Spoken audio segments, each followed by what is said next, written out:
Coming up today on Locked On Texas Tech, I can see fall camp from where I'm sitting. We're talking biggest shoes to fill in 2023 for Joey McGuire and the Red Raiders, and also getting back to the realignment radar. Ding, ding, ding. Watch it go round and round as we look to the desert for what's going down. Also, ducks, dogs, what's happening? We get into it next on Locked On Texas Tech. You are Locked On Texas Tech, your daily podcast on the Texas Tech Red Raiders, part of the Locked On Podcast Network, your team every day. We're going to start this thing off right. Raider!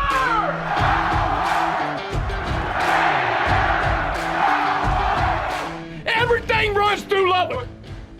Great to be back with you again on Locked On Texas Tech on the Locked On Podcast Network. Always appreciate being your first listen on YouTube or anywhere you get podcasts every day with the only Chris Level. I'm Casey Cowan. Chris, great to be back with you, man. Kicking off a brand new week and not just any other week. Fall camp is basically upon us as we're getting measurables taken. Hello, how you doing? Hey, good to see you. Been a long time. Wow, you look great. Wow, you look fat. We're getting refamiliarized with the Red Raiders. This week, it actually will include football conversation, including coming up at the end of today's episode. So that's exciting as well. But wouldn't you know it, Chris, we couldn't just space this all out as we would like it. The realignment gods have also got our wheels turning as we get into the busiest time of year. Some dust settling momentarily over the weekend, Chris, and we wanted to kick off the show just hitting that realignment radar as we see the Colorado move obviously come to fruition at the end of last week, and not anticipating other reporting or announcements necessarily over the weekend. But it seems like Monday morning hits and everybody's like, all right, assume the positions again because this week's going to be another busy one is what it feels like. What are you feeling?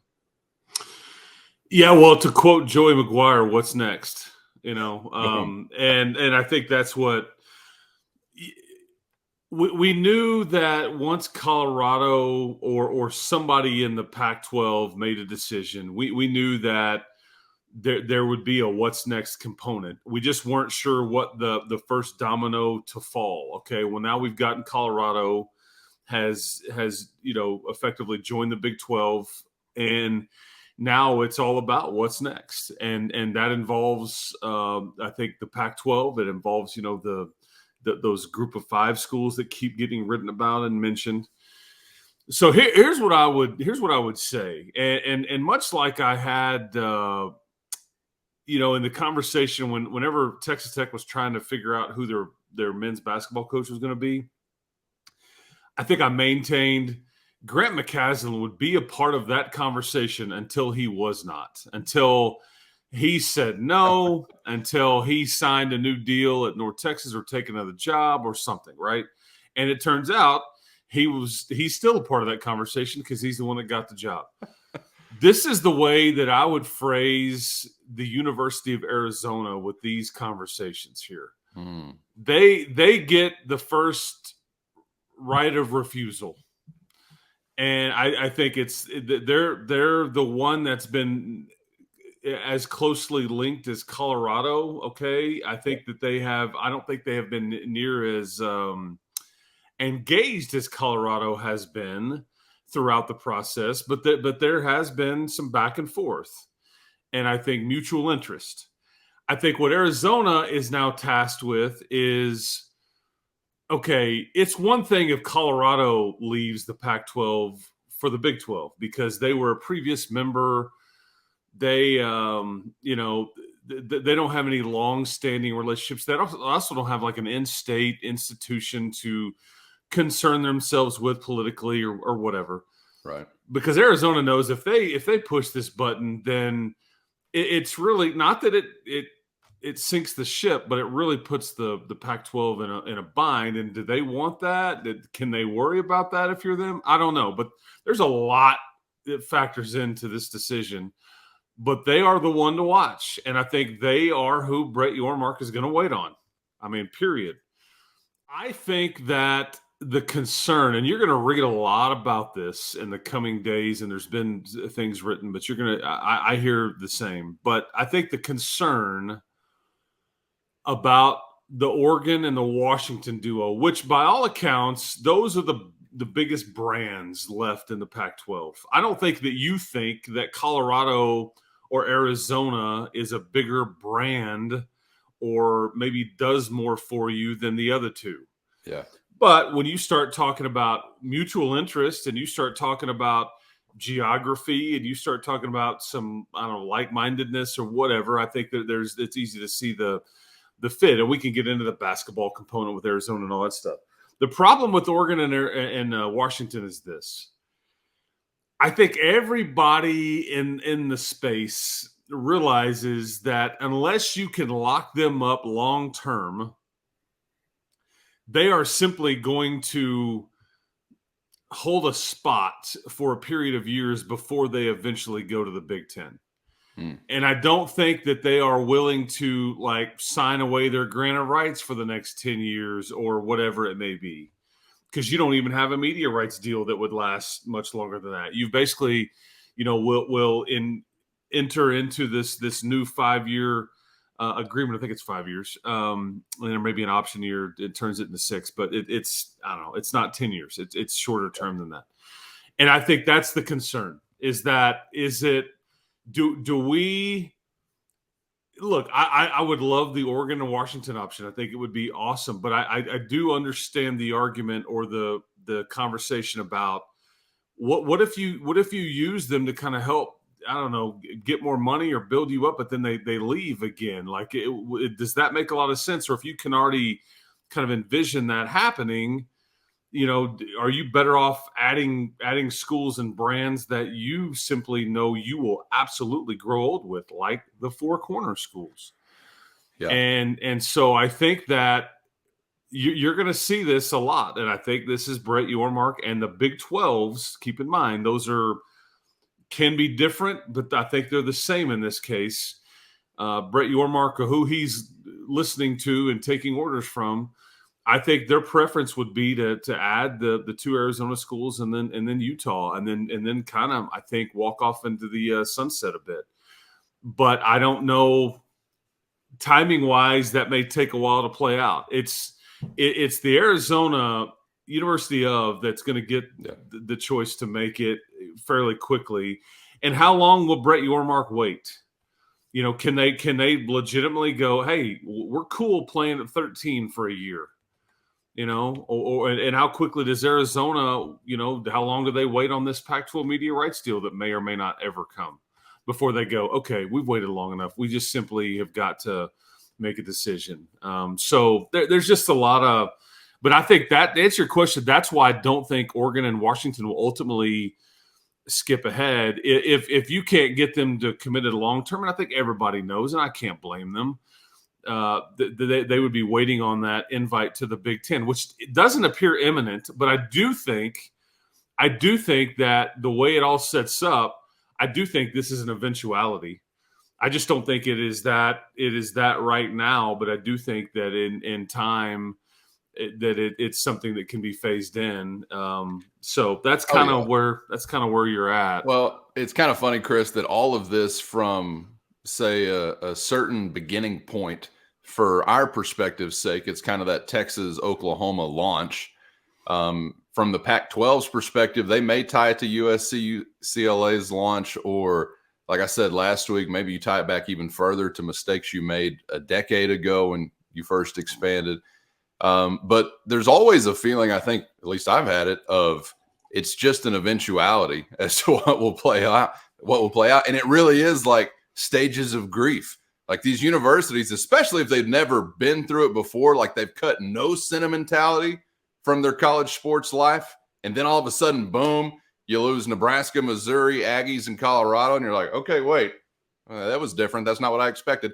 And then a decade later, it happens again. You're like, oh, well, at least I practiced this once before. Yeah. Like some people right now, for the first time, are having to go through these, stages of grief. You get into the denial. Well, no, we're proud members of the Pac-12. Nobody's going anywhere.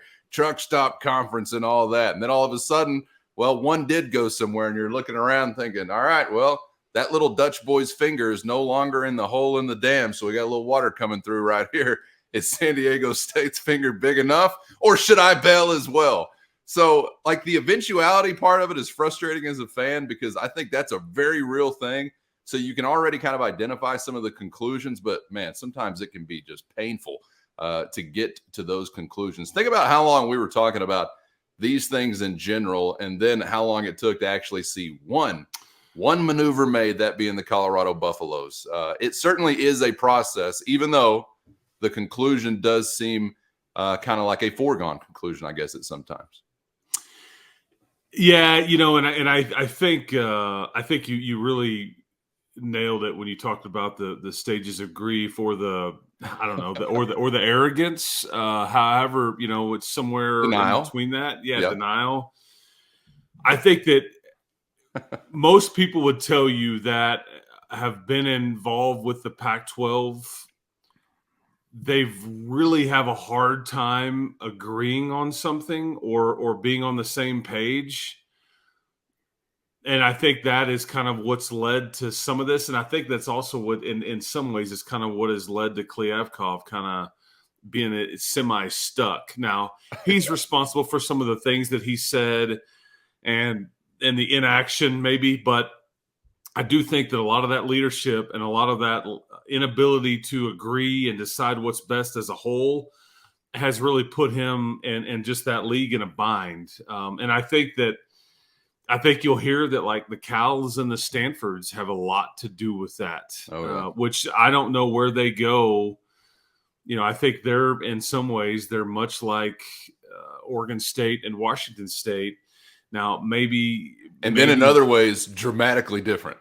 Well, yeah, that's right. That is the conundrum of their situation, right? Mm-hmm. Because, I mean, with Stanford, you're talking about, Richard and 10 feet up a bull's posterior.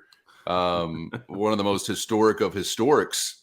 So that's the sports equation, I guess. Hell, they probably care more in Corvallis, Oregon about sports than maybe they do in Palo Alto.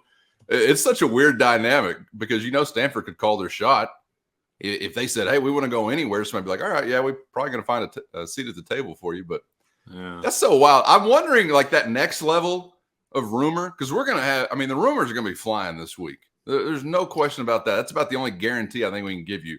They will be flying this week. I'm wondering, Chris Level, which one do you latch onto this week? Are you expecting to maybe pay some attention more so? Still Pac-12 country, obviously, but is the ACC getting on your radar in a serious way yet? Even if it doesn't involve the Big 12, but you think there are any cracks in that wall that are beginning to actually be significant? Because that's starting to become a consistent part of the conversation. You might have seen over the weekend, and again, Joe Blow Twitter account, who knows what it means, but sometimes these things start that way. Florida State, Clemson, hey, the Big Ten's calling them. You never quite know what to latch onto. So I'm curious, maybe eastward, what's gotten your attention there?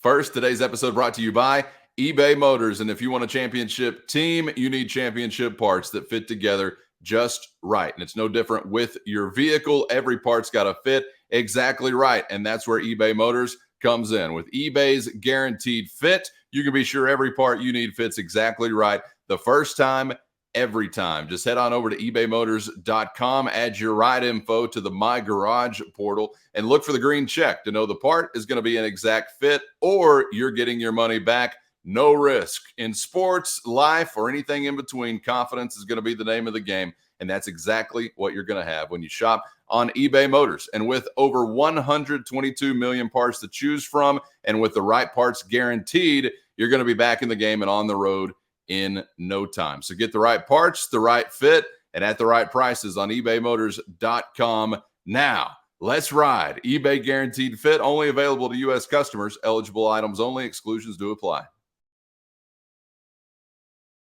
You never quite know what to latch onto. So I'm curious, maybe eastward, what's gotten your attention there? I don't think I will pay too much attention to any ACC talk, and here's why. Because there was also a lot of chatter. Hey, they were sniffing around West Virginia too. Like, hey, man, we may want to expand and we may add. And then you hear some members in the ACC like, are they adding or are they losing members or whatever?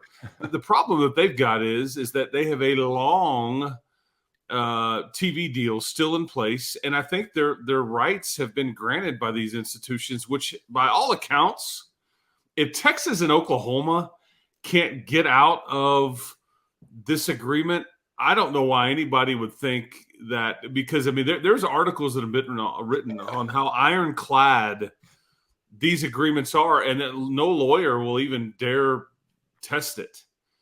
And even Oklahoma and Texas, they're having to pay out the nose. Yeah. And so it makes for a good read. And there may be wants and wishes of people wanting to exit or basically kind of, needle people and kind of trying to create some leverage, right, if you will. Yeah. But go read those articles on how locked in that grant of rights agreements are. I mean, because you will see quotes in some of these articles about it's never been fought because a lawyer thinks that it just you can't really test it or push it or even fiddle with it, because it's just like, yeah, it's a non-starter. So that's why I don't believe anything as it relates to the ACC. And their TV deal is still, it's into the 30s. Is it like 32, 35? I mean, it's way. Yeah, I got 36 on my mind for some reason, but okay, it's so way out there, because there's going to be various agendas here. I mean, Pac-12 survival, Big 12 expansion, and there's going to be different things being floated and different reasons for those being floated. Right. I think that the Pac-12 is going to have to, like, somebody like SMU would have to pay, I think, out of pocket, I think, to get. The problem is with any expansion with the Pac-12, we can write about SMU. We can even talk about San Diego State, who now they would owe double of what they did to get out of the Mountain West. Now it would be closer to $35 million and not $17 million. And it's basically 2 years from now. But nobody knows in that space what you're signing up for. There is no media rights deal. I don't know what my paycheck would look like. I don't know where my games would be aired. And so there's kind of steps to that. But you are going to read about it. But I guess I'm fascinated now, and I know what I would prefer, but I just don't know what they know. I think you'll start to read a lot more about the UConns of the world and how it relates to the Big 12. And again, is this smokescreen? Is this just trying to leverage? And how long are you willing to wait on Arizona before you go, okay, we'll do this. We'll make another addition here. But, I don't know. And I don't know what playing at 13 versus 14 ultimately does to you outside of the obvious. On scheduling and all those things. So that's kind of what I expect, I guess, to read and pay attention to. You can make it work, though, with that number, 13 or 14, for whatever time being. Regardless of what you prefer, for some time being, you can make it work, I think, if you had to. And you're so right about the leverage part of anything you're reading. I mean, first there's the actual content to consume, but then you have to also consider who is trying to make me consume this content and for what reason? Because you may be writing an article out there somewhere in Atlanta or in Raleigh or wherever, and you're thinking, yeah, this grant of rights thing, it doesn't look that ironclad. I'm going to get a quote from an attorney to go for this article. And then the attorney's like, well, yeah, I don't know. Anybody could. Well, everything's negotiable. But then you actually get out of article writing time. And it's like, all right, Mr. Attorney, now let's go ahead and try and break this son of a gun. And all of a sudden they look like Mitch McConnell at the podium, just nobody's making a move. I think the reality versus what is reported obviously can be very, very different, but the agenda behind what's kind of being floated out there is always a part of this kind of realignment conversation. So let's just go ahead and take it from scripture, right? Question everything, hold fast to what is good this week. If it's good enough for Jesus Christ, it's good enough for realignment, I suppose. So take that with you. As the fur will be flying this week from coast to coast. Rumors are going to be swirling. I do think some of what has been reported, just to wrap up this conversation, that you can hang on to at least for the next 24, 48, 72 hours. Apparently the Pac-12 is saying when Tuesday comes, we have numbers to present. What those are, where they come from, if they had them last week or not, I don't know. But maybe circle Tuesday for the next big bullet point on this realignment calendar as we continue to see these realignment sands fall through the hourglass. Okay, we're going to wrap up the show today back here in the LBK. Fall camp soon to be on and popping. The on is first, the popping is later. Whenever they do strap on the pads, that takes some time. But let's get into an equipment conversation to wrap up the show, Chris, because we know that Tyree Wilson's, size 35 shoes are no longer on campus. Those are some huge ones to fill. But realistically, between the lines, are those the biggest shoes to fill heading into 2023? I've got some other candidates. Want to get to what you think on that. And of course, in the YouTube comments, would love to hear agreement or disagreement on all the above. We're getting to it next on Locked On Texas Tech.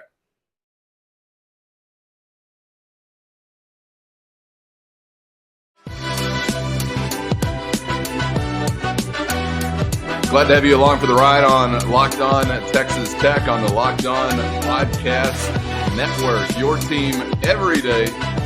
Thanks for making us your first listen on YouTube or wherever you got this podcast. With Chris, I'm Casey. Back here in the great state, kicking off what should be a great week because football is basically upon us. I'm rounding up on a Monday. I'm calling it fall camp time. And before we get to some of what's going to be going down on the field as we prepare for September 2nd and Laramie, Wyoming, spend a little time today, Chris, wrapping up the show looking back, because I do think that it's kind of been a foregone conclusion, at least among the conversation I've had, that Tyree Wilson is the headliner as far as what has to be replaced this season compared to last. But I do get to thinking somewhat about some of those other impactful guys that are not going to be out there for you again. And I'm thinking about biggest shoes to fill in 2023. Think about other guys like Krishan Merriweather, I think is someone as well that you would have to consider. SaRodorick Thompson, an impactful guy for you back on the offensive side of the football. Maybe you're thinking an O-lineman. I don't know where you want to go with this. And again, if it has to be Tyree Wilson, that's fair. We don't have to get too creative. But there are a handful or so guys, a number of guys, Chris, that were consistently impactful for you last year. And that's going to be a big storyline heading into the season. So who's floating around in that kind of category and maybe who stands out at the top of the list for you? Yeah, I mean, there's no doubt that Tyree Wilson was your best player last year, and I think the NFL folks obviously agreed, making him the 7th pick in the draft this past April.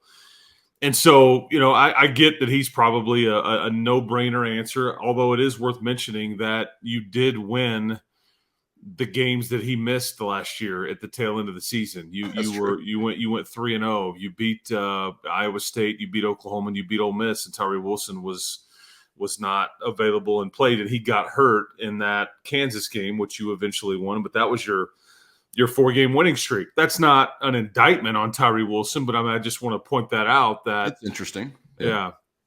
And I do think that they've got multiple people trying to fill those shoes.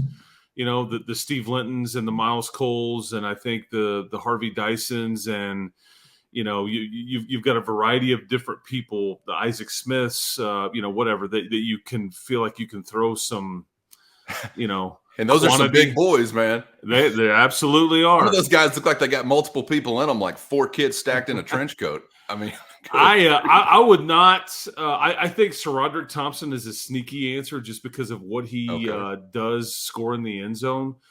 Or what he does being able to get the ball in the end zone. But and then you mentioned the Krishan Merriweather and I don't know if you mentioned Kosai Eldridge, but I would have those kind of as 1 and 1A on. But I think that they kind of cancel each other out. I think I miss the duo. Okay.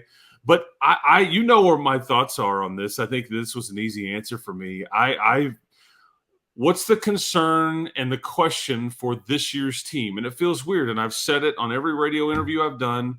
It's kicker.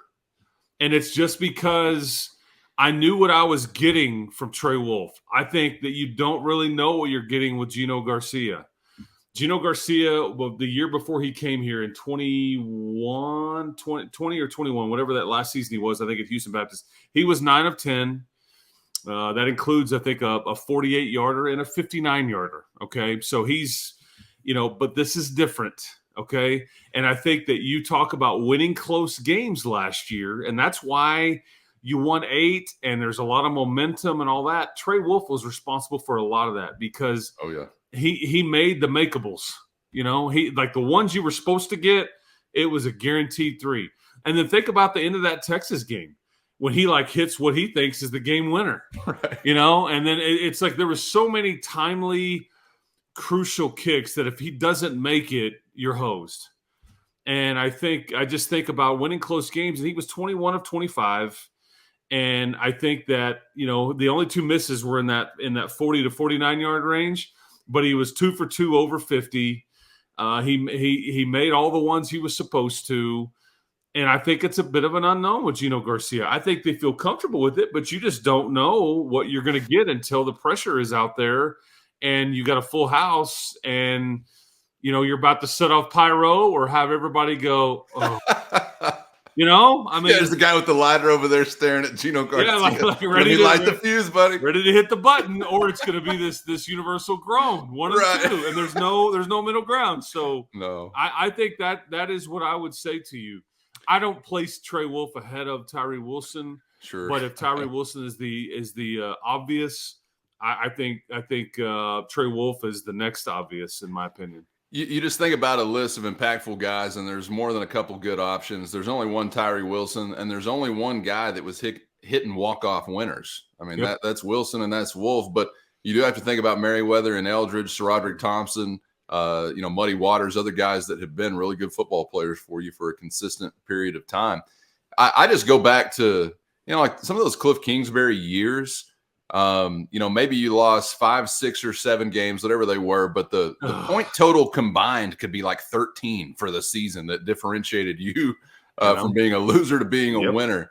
And Chris, we may talk a lot about, you got to win close games. You got to figure out a way to get over the hump in those tight moments. You got to win close games. But do we ever specifically boil it down to, you need a freaking kicker? I don't know that I've ever really felt that way or viewed it that way. The same way I did last season, just because of those crunch time moments where you had success and I was just thinking all the things you were running down about, he made the ones he's supposed to, he was this and this from this yardage and so on and so forth. And I was thinking in my head, and no one would care if he missed 2 kicks against Texas and Oklahoma, right? Because those are the ones that really made him a legend, the ones that were in moments that were clutch and against opponents you care about. And I don't know how to replicate that, Gene Garcia. I guess you just find out if you are or you aren't in those moments. But we expect close games once again. And if you don't have that guy that's relied upon, just think about all the things that impacts. Like, how does that change Zach Kittley decision-making as you're approaching a game-winning drive or something, right? It was a real luxury to have Trey Wolf. So if anything, let's just pause again today to shout out Trey Wolf and the season he had last year. Because remember what we were talking about last year at this time regarding Trey Wolf? It was, is it his job? I mean, think about that. We were mentioning Garcia last time this year too. Like, who's going to take this thing? Because Wolf's, path had been so interesting as a Red Raider, and then he leaves as a legend. So I guess anything can happen, right? But something to keep an eye on. And you may not enjoy it, may not be all that fun to talk specialists, although I do value them. It's not just your mom and the opponent, Austin McNamara, that want to see you on the field. I love to watch you flip that bad boy every once in a while. But that will be one of the primary conversations heading into and early on in the year, Chris. You guys are going to be talking about it on pregame shows, and we're going to be talking about it here. What does your kicking game look like? Because it was one of the most consequential aspects of your team last year, and for better or worse, is going to be again this season. All right, we got a big week in store here as we truly are approaching kickoff. Fall camp is upon us, and realignment rumors will be swirling. So we hope you'll join us once again on the other side. Make it your first listen on YouTube or anywhere you get podcasts so you miss nothing. Chris, and that goes double for you, man. Hope to see you back in that chair coming up tomorrow. Enjoyed it as always. Yes, sir. Keep hope alive, people. Camp is a few days away. Practice is about to get going. So we're here, man. Subscribe on YouTube or anywhere you get podcasts so you never miss an episode. And we'll see you for the next round right back here on Locked On Texas Tech.